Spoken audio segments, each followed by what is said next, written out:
Former Home Secretary Suella Braverman gave an eviscerating resignation speech, well, sacking speech, wasn't it, in Parliament today, outlining the 5 tests Sunak's new Rwanda bill must meet to have her support and giving the Prime Minister a do-or-die ultimatum on immigration. Watch.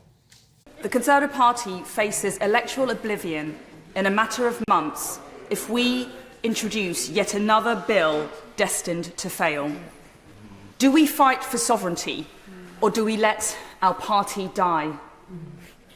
Now, I may not have always found the right words in the past, Madam Deputy Speaker, but I refuse to sit by and allow us to fail. I actually think she did always find the right words. I don't mind saying that, because look at the mess that we've got now. But that speech must have put the fear of God into Sunak, because just hours later, he published the draft Rwanda legislation. Well, in a devastating blow to the Prime Minister, it wasn't enough for Immigration Minister and long-term friend, by the way, Robert Jenkyns, who has quit. And ominously, sources close to Suella Braverman are saying that the bill doesn't even come close to meeting her test. It is fatally flawed, it won't stop the boats, and it's a further betrayal of Tory voters. In the clips I'm going to show you from Calais later, you will see, I think anyway, that really nothing has made a blind bit of difference, and even if this Rwanda rubbish goes through, it won't either. So tonight I am asking, is Rishi Sunak in the last chance saloon, or is it already too late? Let me know your thoughts. Email me, gbviews@gbnews.com. Some absolute crackers in that inbox. I will go to that shortly. Tweet me at GBNews. While you're there, go and vote in our poll. The results coming your way in just a tick. But to debate this now, I'm joined by the Conservative MPs, Dame Andrea Jenkyns and Philip Davies. Both of you, thank you very much. An absolute pleasure. Dame Andrea, I will start with you. Rishi Sunak, does he go? Is it general election time? Where are you on this? He goes. That's why I put my vote of no confidence letter in, Philip. He is not an election winner. We've seen us trailing in the polls for virtually a year. And I think we need a fresh start. We need a strong Conservative leader who actually connects to the public, because unfortunately Rishi doesn't. Philip, I'll throw it your way. Same question. Does he go? Is it a general election? Does he soldier on? I don't think there's much more that we can take of this, is there? Well, he's of course he's going to carry on, and he's actually doing what people keep asking him to do. And then as soon as he does what they ask him to do, they say, "Oh, actually, we don't like this anymore." I mean, if Boris Johnson had brought forward this particular bill, which I've got in front of me, the Safety of Rwanda Asylum and Immigration Bill, and God forbid Boris never even proposed anything as remotely harsh as this, but if Boris had brought forward this bill, Andrea would have been saying it was the best thing since sliced bread. I mean, if I can just read out a couple of sections, Patrick, because this is what people have been asking for. It says here in the bill, it's recognised that the Parliament of the United Kingdom is sovereign and the validity of the Act is unaffected by international law.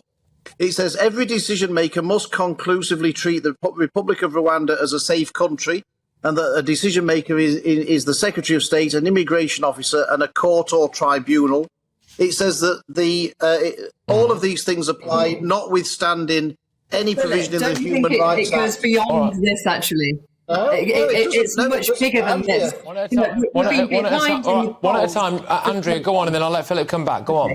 We're being behind in the polls for so long. We're losing by-election after by-election. I mean, even when Boris in the Wakefield one, when supposedly, somebody got convicted for paedophilia, we did better election results under Boris than we have under Rishi. And I put the blame, actually, Patrick, with the One Nation with their experiment. They got rid of Boris, they got rid of Liz, they got the leader they want, and their experiment has failed. We need a leader in now who will take the charge and connect to the general public. Right, now, look, Philip, it does look as though Rwanda are seriously considering pulling out of this deal because of some of those notwithstanding agreements that you've just read out there. So that would be an absolute horror show if that happened. I mean, frankly, it would be embarrassing for us that Rwanda, with its history and track record, could look at us and say that they don't trust us to uphold international law. And as far as I can tell as well, this deal means that Rwanda gets to pretty much pick and choose who it takes. We can send people back and we're paying for them while they're there as well. I mean, is that the deal, seriously, that people are going into bat for here?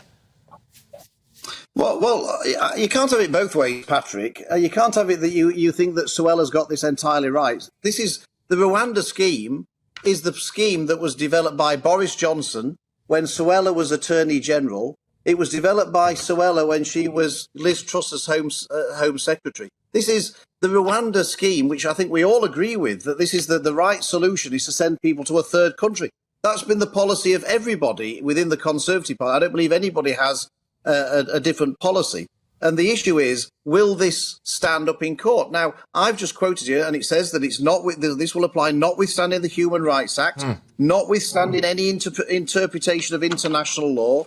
And on the European Court of Human Rights, it says it is for the Minister of the Crown, and only a Minister of the Crown, to decide whether the United Kingdom will comply with any measure from the European Court of Human Rights. Now, that is what everybody has been asking for. That is now what the Prime Minister has delivered. Boris would never have proposed this in a million years, unfortunately. But Rishi Sunak has done it, and now people are saying, like Andrea. But Boris, he had grit. Go on, Andrea. He was willing to erode Parliament, wasn't he, to save Brexit? Boris would have come out strong on this had the Remainers and One Nation lot in our party had not had it in for him. Okay, look, he had a lot Philip, to deal with COVID. Let's face it. Go on, Philip. What is it in this bill that you disagree with, Andrea? It's not about the bill for me. I put my vote of no confidence letter in Rishi way before this. He's not cutting through to the public. I care about our party more than I do promotional prospects. I know you don't care about that, Philip. I'm not saying you do.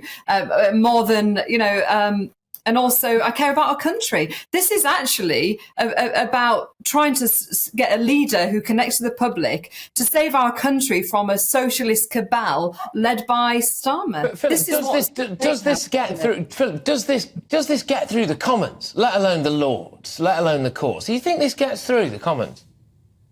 Yeah, as long as every Conservative MP gets behind it, then it gets through the Commons. And I can't think of anything in here that Conservative MPs wouldn't want to support. This is about actually delivering to make sure that the courts can't overrule the will of Parliament. That's what we've all been asking the government to do, and it has done these things. It has put the notwithstanding clauses in the bill, which is what Suella asked for in her speech earlier on today. Guys, they're in there. Oh, look, I'm just going to interrupt because I'm going to read this to you now. This is literally just coming through to me now, so sorry to spring this on you, but it's the nature of the beast. This is the news game at the end of the day. Rishi Sunak's hit back. Right? So Rishi Sunak has hit back to Robert Jenrick.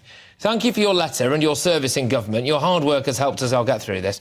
Your resignation is disappointing, given we both agree on the ends. Getting flights off to Rwanda so that we can stop the boats. I fear that your departure is based on a fundamental misunderstanding of the situation. It is our experience that gives us confidence that this will work.